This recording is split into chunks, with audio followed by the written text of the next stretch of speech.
قرآن واسق حياتي.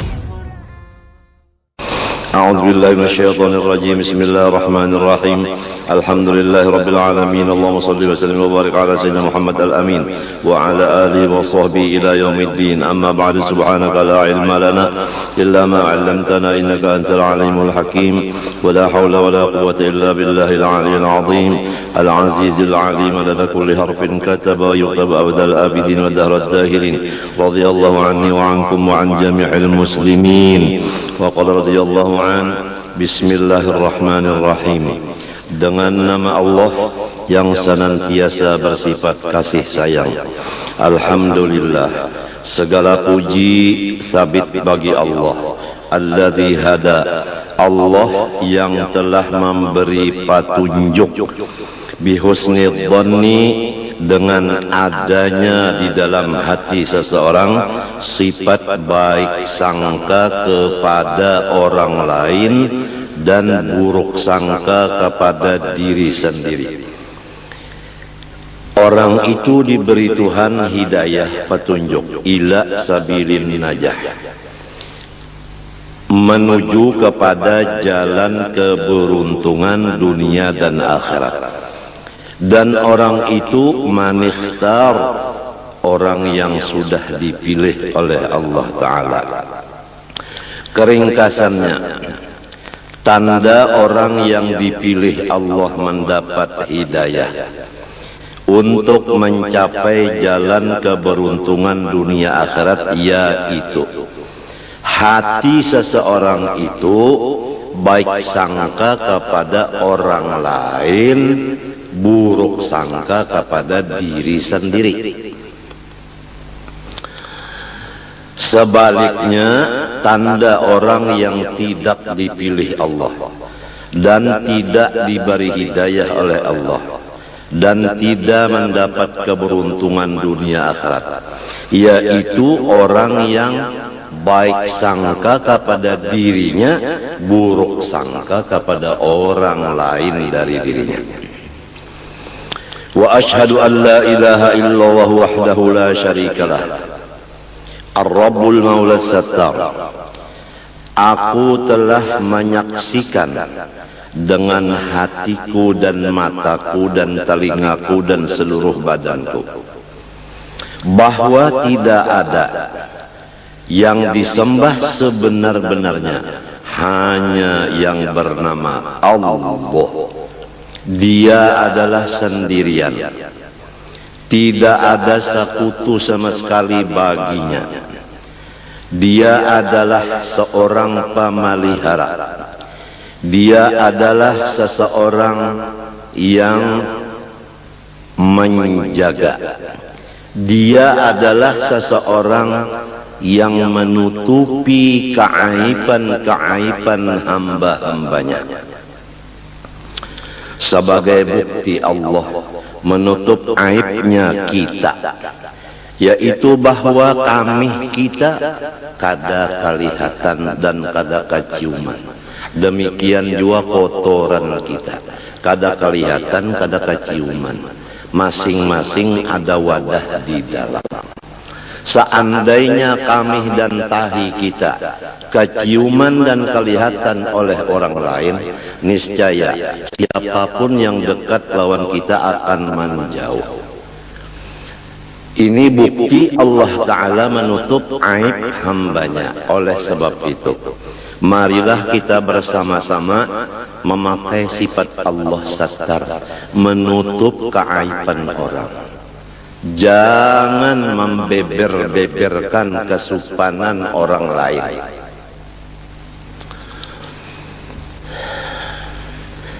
Apabila kita menutup aibnya orang, maksud dari menutup di sini jangan salah paham. Maksud menutup aibnya orang tidak melihat aibnya orang.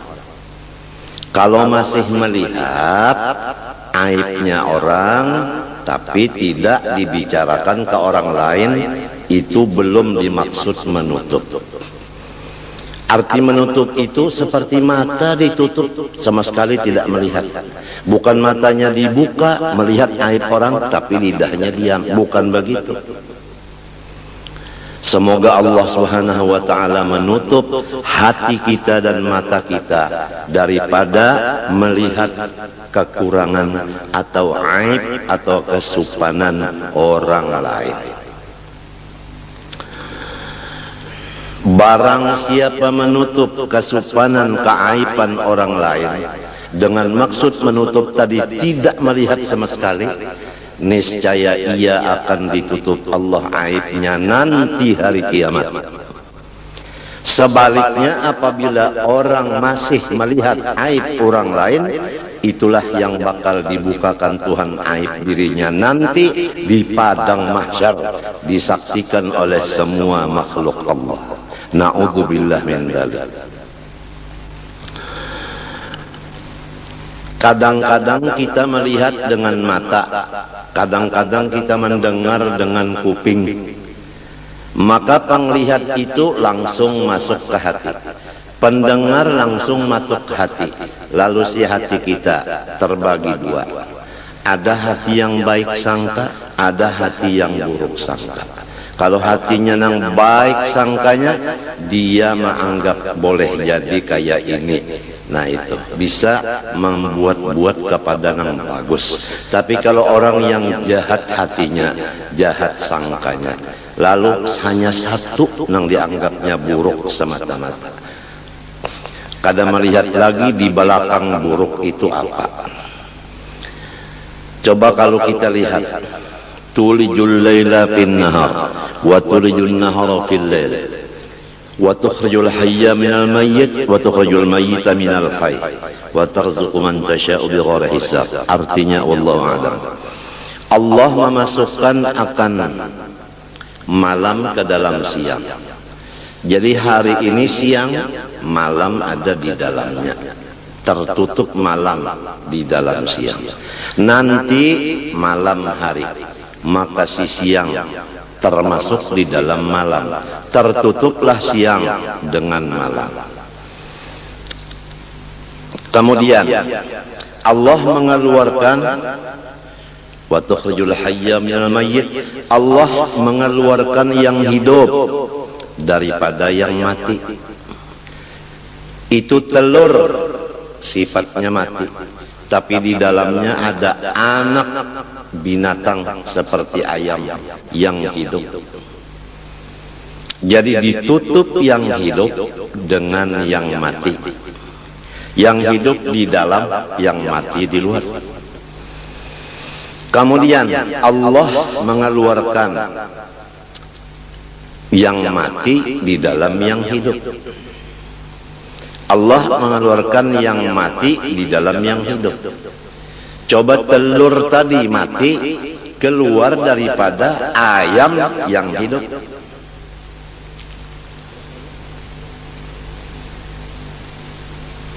Menurut tafsir ulama batin, yaitu Allah mengeluarkan akan taubat daripada segala maksiat.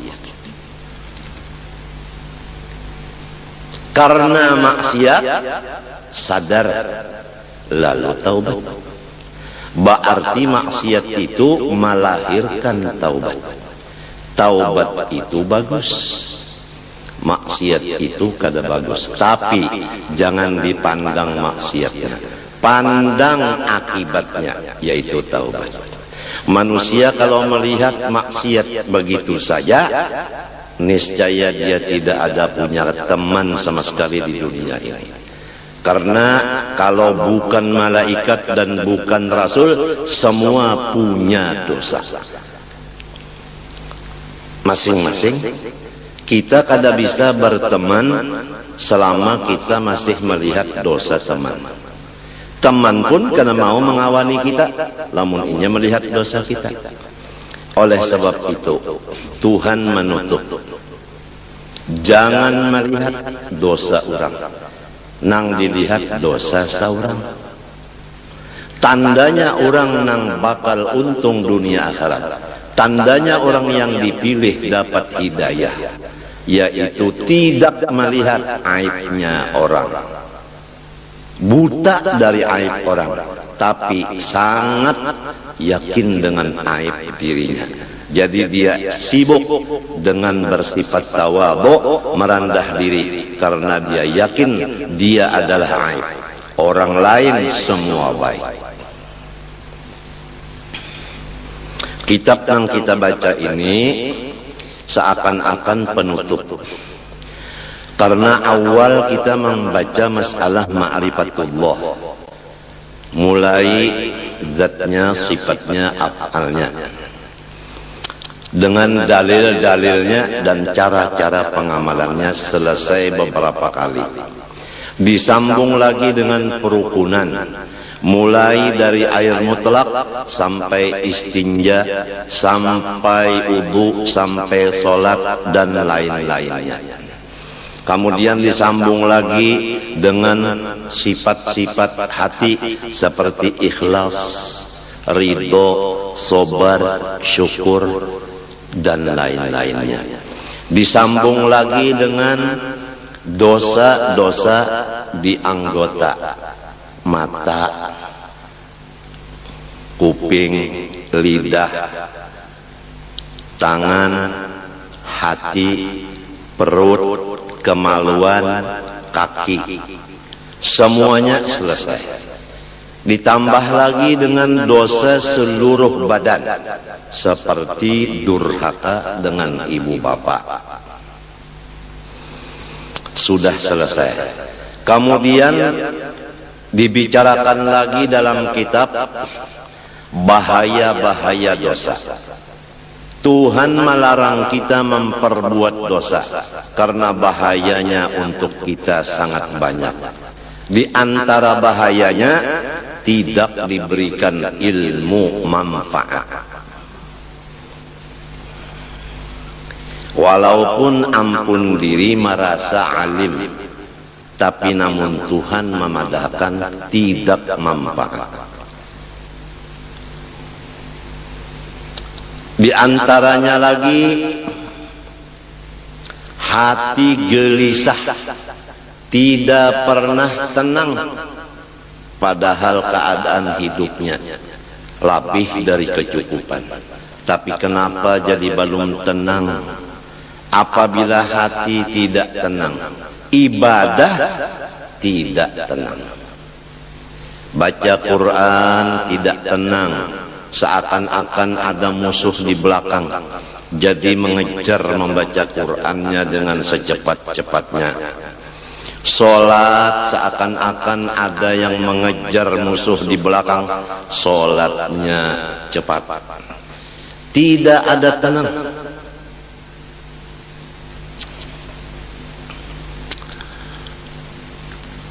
Di antaranya lagi dia gelisah, berkumpul-kumpul.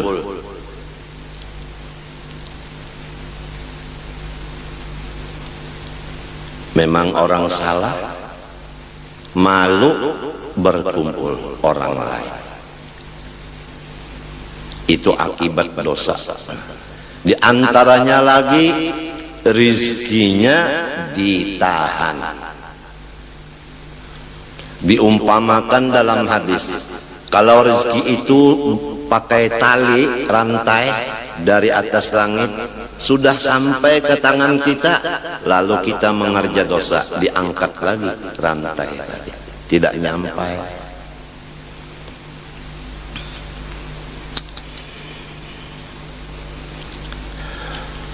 Di antaranya lagi akibat dosa menimbulkan bencana-bencana alam.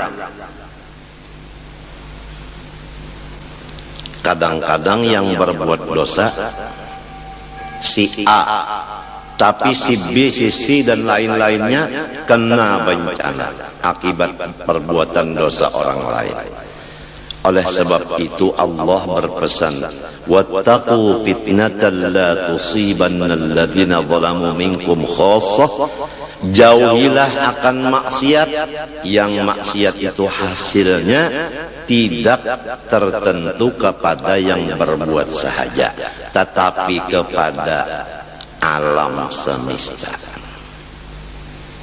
Kemarau itu semuanya kena melanda.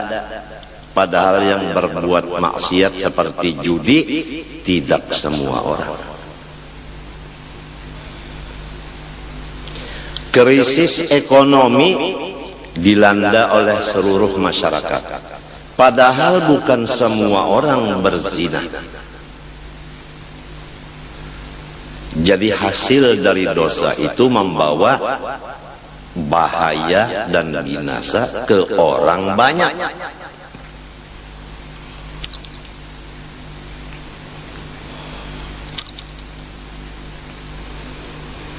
Kemudian disambung lagi dengan pemisahan antara dosa besar dan dosa kecil. Karena apabila dosa kecil, kalau masih derajatnya kecil, di bawah wudu bersih, apalagi di bawah sholat. Tapi kalau dosa sudah menjadi besar, tidak bisa dibawa sholat selesai, kecuali melaksanakan taubat dan istighfar menurut cara-caranya. Kalau dosa dengan Allah, pertama menyesali, dua mencita tidak akan mengembali lagi, tiga apabila ketinggalan yang wajib diqodho seperti zakat. Berapa tahun tidak keluar zakat, sekarang bayar yang beberapa tahun itu diqodho. Orang banyak membicarakan mengodho sholat, mengodho puasa, tapi mengodho zakat jarang terdengar.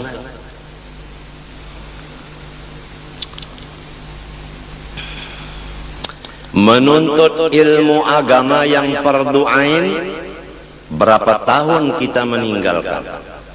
Dari umur 15 kita balik, sekarang umur 40.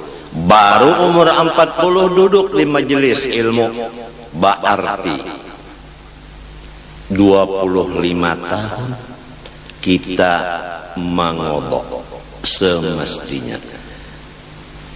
Dan semestinya dari umur 15 tahun balik berakal, sudah mengaji ilmu agama.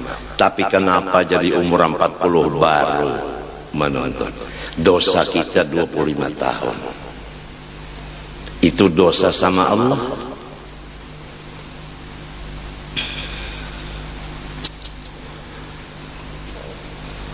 Kalau dosa sesama manusia makhluk, seperti kita buruk sangka dengan makhluk, dosa dengan makhluk.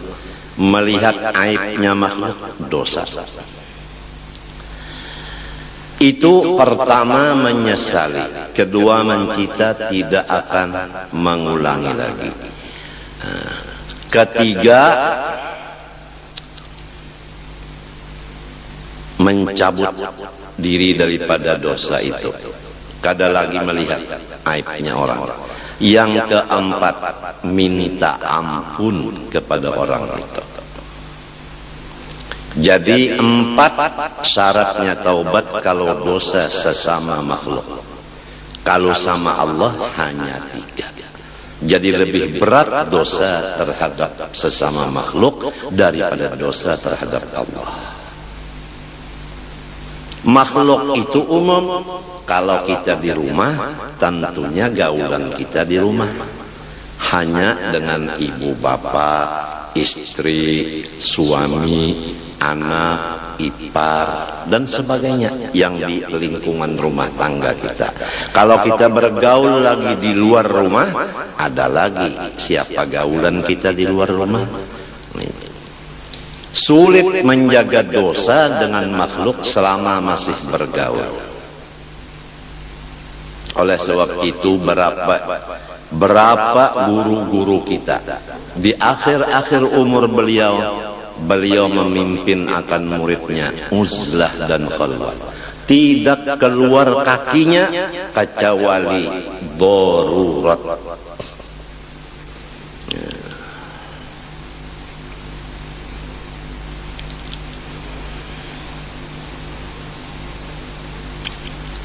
Almarhum Sayyidi Muhammad Amin Qutbi berapa puluh tahun ma yashufun nas wa tarakat daras illa waqa'ada fil bait, tidak memandang orang lain lagi dan tidak mengajar lagi, melainkan beliau masuk di kamar kecil menyembah Allah sampai datang Azrail alaihissalam.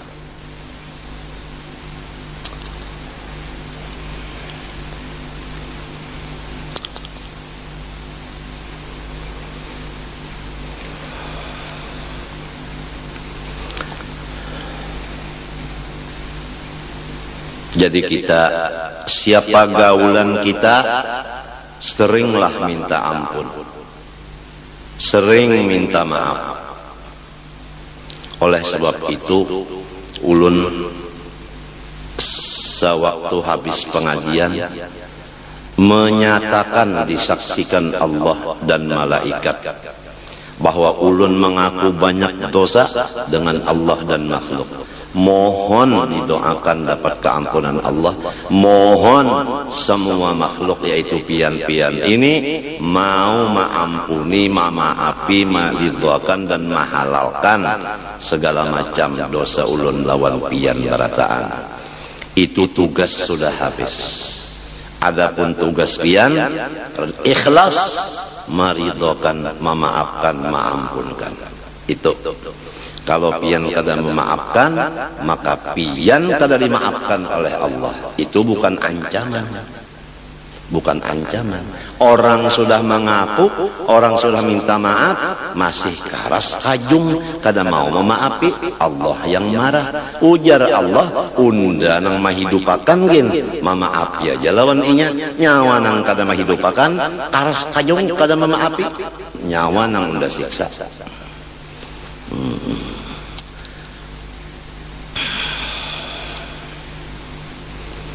Jadi di rumah tangga sifat minta ampun, minta maaf sesama sarumah itu perlu sekali. Perlu sekali. Kalau di rumah tuh orangnya misalnya takana babini 3. Jadi nang laki minta maaf, minta ampun lawan bininya, bini ini minta ampun maaf lawan suaminya, kemudian bini nang pertama minta maaf kepada nang kedua minta maaf kepada nang ketiga, demikian nang lainnya saling minta maaf, nang ini memberi, nang ini meminta. Kalau ingin dapat ampun dan maafnya Allah, mau kemana kita kalau lepas ampun maafnya Allah? Gara-gara kita tidak bersifat mengampuni dan memaafi kesalahan orang. Gara-gara kita tidak mau meminta maaf dan ampun. Apa ruginya kita minta maaf, minta ampun? Apa ruginya kita memberi maaf dan memberi ampun? Jangan masing-masing bahati keras. Tidak mau meminta maaf karena tidak merasa salah. Tidak mau memberi maaf karena emosi. Supaya serumah tanggaan lepas daripada neraka, semua terkumpul dalam surga. Jangan ada satu pun yang di rumah kita tertinggal di dalam neraka. Jadi inilah dianjurkan oleh Quran dan hadis supaya kita suka memaafkan.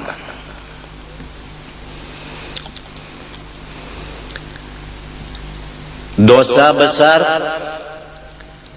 sudah selesai 17, yang lainnya semua kecil. Yang kecil bisa menjadi dosa besar, ada sabab-sababnya. Di antaranya mengerja dosa kecil disaksikan orang banyak, menjadi besar derajatnya. Kemudian disambung lagi pengajian dengan cara-cara taubat yang sempurna, sudah selesai. Kemudian masuk kepada pembicaraan keluar, yaitu kewajiban seorang suami terhadap istrinya, sudah selesai. Kewajiban istri terhadap suaminya sudah selesai. Kewajiban anak terhadap ibu bapaknya dan keluarganya sudah selesai. Kewajiban ibu bapak terhadap anaknya sudah selesai. Kemudian kewajiban terhadap tetangga sama tetangga selesai. Kemudian kewajiban sesama seagama Islam sudah selesai. Sekarang penutupnya adalah pintu husnul khotimah, pintu mati beriman. Yang penting mati beriman. Walaupun imannya setimbang biji sesawi, pasti dia akan masuk surga. Jadi yang penting kita cari pintunya mati beriman. Apa pintunya mati beriman? Yaitu husnudzon binnas, baik sangka dengan orang Islam. Setiap orang Islam kita wajib baik sangka, jangan buruk sangka.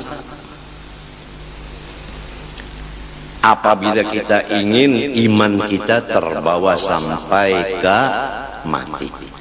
Tapi kalau kita suka buruk sangka kepada orang Islam, iman kita belum mati sudah melayang. Na'udzubillah min dzalik.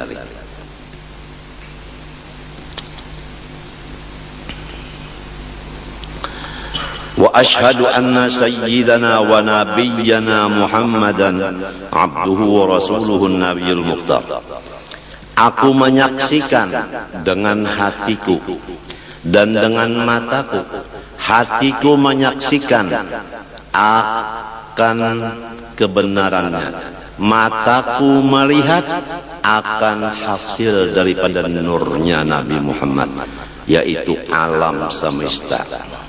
Bahwa pemimpin kita dan orang yang mendidik kita, yaitu Nabi Muhammad, adalah hambanya Allah, bukan Allah, dan Rasulnya Allah, bukan Allah. Seorang Nabi yang dipilih, sallallahu wasallam alaihi wa ala alihi al-athhar wa ashabil akhyar. Semoga Allah senantiasa menurunkan rahmat dan kesejahteraan kepadanya dan kepada seluruh keluarganya yang mereka itu dinyatakan orang suci.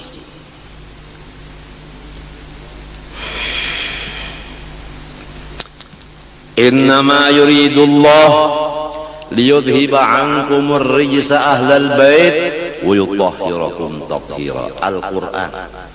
Allah Ta'ala menyatakan dengan kehendaknya bahwa keluarga Rasulullah semuanya bersih dosa, suci dari dosa.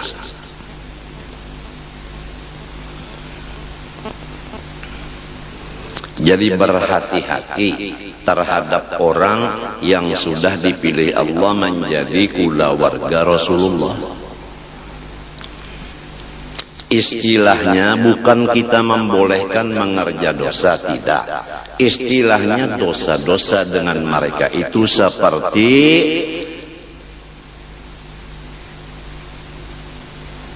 apa? Debu yang ada di atas batu yang licin. Begitu angin datang, bersih. Ujar orang Bahari, amas murni, tidak ada karatnya, tidak ada tagarnya. Begitulah keyakinan hati kita terhadap orang yang dipilih Allah menjadi keluarganya. Janganlah keluarga Rasulullah kita anggap kotor, bahaya kita menentang Quran. Di dalam kitab Bahari itu Taurat, wa utahhiruhu wa ahla baitihi tathira. Aku membersihkan akan Nabi Muhammad dan pula warganya semuanya akan sebagai bersih. Allah yang membersihkan, bukan Nabi yang meminta bersihkan, tapi Allah yang berkehendak dengan iradatnya menyatakan orang itu suci.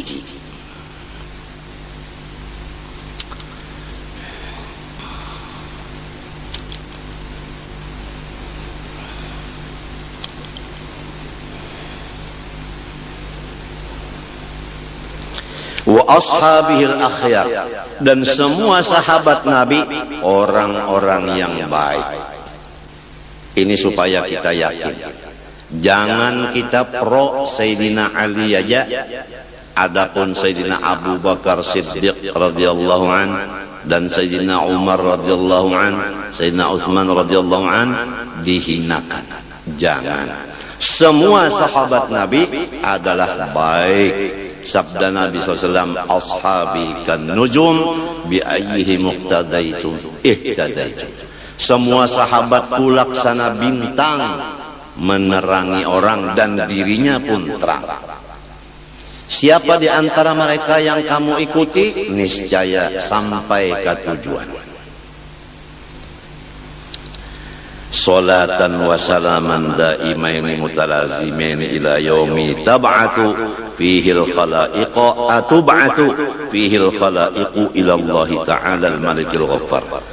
Sebagai rahmat dan kesejahteraan yang kekal keduanya dan berlazim-laziman keduanya sampai hari dibangkitkan padanya oleh segala makhluk menuju hadrat Allah Ta'ala, seorang raja yang luar biasa, sangat pengampun. Kita semua akan mendatangi seseorang raja yang sangat pengampun. Kenapa jadi takut? Yang bakal didatangi orang yang sangat pengampun, kenapa jadi takut? Kalau kita umpamanya tahu bahwa guru kita pengampun, kita baelang ke rumah guru kada takut. Walau kita sering mengupat-ngupat beliau, tapi kita sudah yakin beliau pengampun, kita tidak takut datang. Tapi kalau kita yakin bahwa mertua kita orangnya keras, aduh, walau kita tidak punya kesalahan, rasanya bertemu beliau takut. Jangan-jangan ada kabar gosip dari orang bahwa kita melaksanakan kesalahan kepada mertua. Mertua kita langsung percaya dengan berita gosip, umpama takut karena kita yakin bahwa mertua kita tidak pengampun. Nah, inilah semuanya Al-Malikil Ghaffar. Allah tuh raja satu-satunya, yang lain semua hamba. Yang betul raja hanya Allah, dan sifatnya pengampun. Oleh sebab itu mari kita bersama-sama mendekatkan diri kepada seorang yang sangat pengampun. Sesudah kita mengaku kita ini karam di lautan dosa, tidak ada harapan, hanya Allah yang mengeluarkan kita daripada laut itu.